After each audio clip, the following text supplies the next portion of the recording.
Hey everyone, David Aragona and Craig Milkowski are taking a look at one of four graded stakes races on Saturday at Aqueduct. Race 8 is the Grade 3 Go for Wand, going the same distance as the Cigar Mile a little later in the day. 1 mile around one turn on the Aqueduct Oval. Craig, we've got a field of 7 fillies and mares signed on for this race, including a powerful duo from the Chad Brown stable.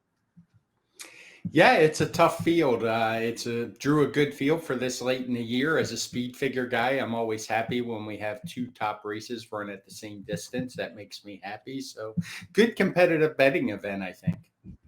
Also in this race is last year's winner, the number 2 Dr. B. She's looking to get back into form here. And the number 5 Tizzy in the Sky also coming in off some good races for trainer Todd Pletcher. Let's check out the Timeform US pace projector before we get to the main contenders. And I think it's going to be interesting to see who makes the front here, Craig, between the number 5 Tizzy in the Sky and the number 6 Mander. Both horses have done some nice running when they're able to make the lead in prior starts, though I don't think either one is necessarily a need the lead type.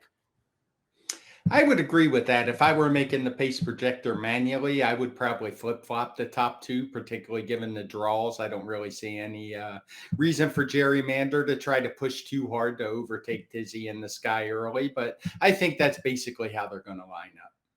Yeah, I would tend to agree with that. Tizzy in the Sky has had success recently going to the front end, albeit in some longer races, but she should possess enough early speed to get to the front end going this one-turn mile trip. Let's go through the field mostly in post-position order, beginning with the number 1, Saddle Up Jessie. And Craig, this horse was claimed for just $20,000 going back to the beginning of the year by Brittany Russell and connections out in California. Brought her to the East Coast, switched her to the dirt, and she's just been a completely different horse for the new barn, winning 3 of 4 starts on the dirt for Brittany Russell this season. The lone loss and a second-place finish 2 back. It's just a big step up in class for her, but she's doing well right now. She is. And as you said, ever since the claim, she's gotten a lot better. Her figures have been ascending, though there is a worry they're just not quite to the level of some others in here. Yeah, good sign that they're taking a shot here, but she would need to take another step forward in this race. The number 2 is Dr. B. Like I said, last year's winner of the Go for Wand. She's been winless in 5 starts this season, Craig, but they've been pretty ambitious with her, running her at a number of graded stakes races, including the Grade 1 Ballerina, which arguably came up a tougher race than the filly and mare sprint in that division. And it's not like she's been disgraced in some of those really tough assignments, including when she was second to Echo Zulu in the Honorable Miss, and even last time when she had to face males, including Gun Knight in the Park's Dirt Mile. It might look like she's off form, but she's the one horse in this race that you could say is actually taking a big drop in class. Yeah, no doubt about that. When you look at her speed figures, they've actually really not changed much from last year. She obviously hit that big number when she won this race last year, a 123. Hasn't quite got back to that level, but she's also, until last time, been running shorter distances. I think this one-turn mile is perfect for her. Yeah, like you said, hasn't tried the mile too many times, but she was successful trying it in the Go for Wand last year. And also, just check out her Timeform US race ratings that you can see along with the race conditions in that brown oval.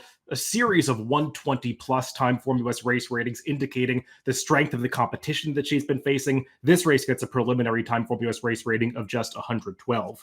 The number 3 is Venti Valentine, and let's take a look at her along with Know-It-All Audrey, who's drawn right outside of her in the starting gate when they competed last time out in the Empire Distaff. This was going the 2-turn 9 furlongs over a muddy sealed track. Know-It-All Audrey obviously handled the conditions this day. Maybe not so much for Venti Valentine, but Venti Valentine, Craig, is a horse that should appreciate the turn back to the 1-turn mile distance where she's had success in the past. She has had that success in the past. The one concern I have with Venti Valentine is she just hasn't really improved.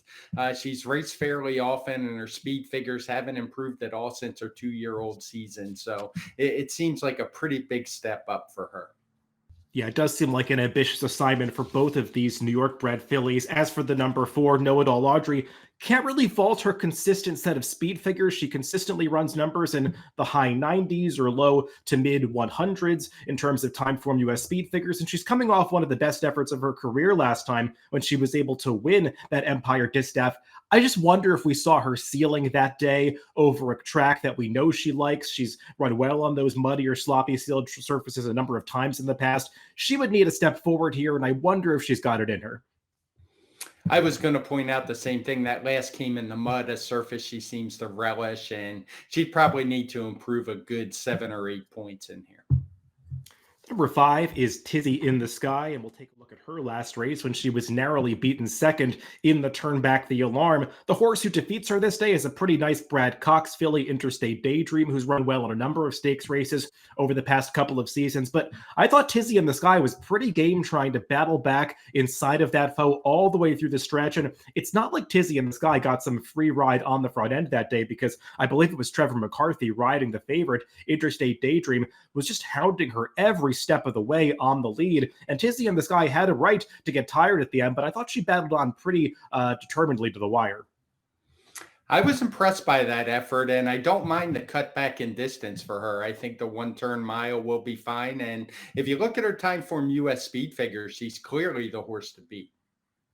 The number 6 is Mander. Let's actually take a look back at her most recent race at Saratoga around where she lost. This was against Nostalgic, who was able to run down the center of the track to beat her this day. And this looked like a lot of Mander's performances in the first part of the season, Craig, where she took money most times, got relatively good trips, and just couldn't quite seal the deal. I wouldn't say that she's necessarily been flattered by what Nostalgic has done since then. I think she did pick up a stakes placing at Churchill Downs, but her speed figures have regressed a little bit. Mander was an easy winner of her last race, if you could even call it a race. It was just basically a match race with one other horse who was eased that day, so I don't want to put too much stock in that performance, but I think at least she showed in that Noble Damsel that she's got quite a bit of early speed if they want to use it, so she could be a pesky foe for Tizzy in the Sky.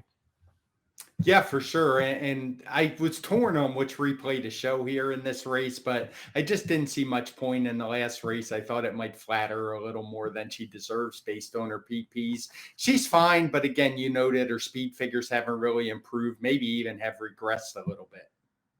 And then to her outside is her stablemate, the number 7, Good Sam, also going out for the Chad Brown stable. Just a 3-year-old stepping up against older horses, and a pretty lightly raced 3-year-old at that, so she still has some upside. I liked the visual of this victory. She got a good trip stalking the pace, but she's able to run down another talented 3-year-old for the Bill Montbard and Three Rivers, and she really pulls away decisively in the final eighth of a mile here. She did handle the 1 mile distance once before when she tried it as a 2-year-old, winning the Tempted over this track. So you know that she gets the distance, and she might just be heading in the right direction now. If there's a horse in this field that you could bet on improving, I would say she is by far the most likely. As just a 3-year-old, lightly raced, she's improving her speed figures every time, and there's no reason to think she can't take another step forward based on the visual of that last race. Well, let's throw up our picks for this race, Craig, and I think we saw this one very similarly. We both have the number 2, Dr. B, on top, and I think we're both just liking the class relief that this filly is finally getting after being in a series of really tough spots all year long. Yeah, I would agree with that. I thought it was pretty funny when we saw the picks were the same, but that's not a big surprise. I think Dr. B makes a lot of sense in here on the class drop. She won this race last year, and I think she's got a good shot and offers a little value. Yeah, for me, it was a bit of a tough call between her and Tizzy in the Sky, who I did like the last race of. Just the turn back to the 1 turn mile is a bit of a question mark for that phone. We know that the number 2, Dr. B, handles it. So the number 2, Dr. B, for both Craig and I to repeat in race 8 at Aqueduct, the Go for Wand Stakes on Saturday. Good luck if you're playing this weekend.